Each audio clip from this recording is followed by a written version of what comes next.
Hi everyone. One challenge candidates often face is remembering the basics of accounting.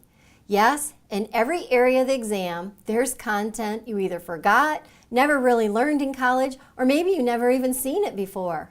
Only you know those areas, but don't be discouraged because it happens to everyone.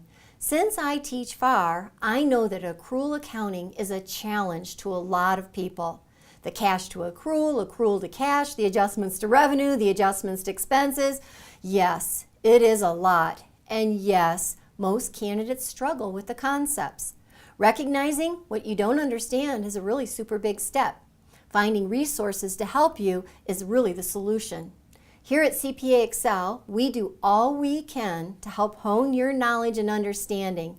But I also want you to be patient with yourself and give yourself the time to fully learn the fundamentals if they're fuzzy to you or if you never really fully grasp them. It's okay to spend extra time in the areas where you need it. Spending time to make sure you understand core concepts is time well spent, and it's going to help you with your understanding of all content later down the road.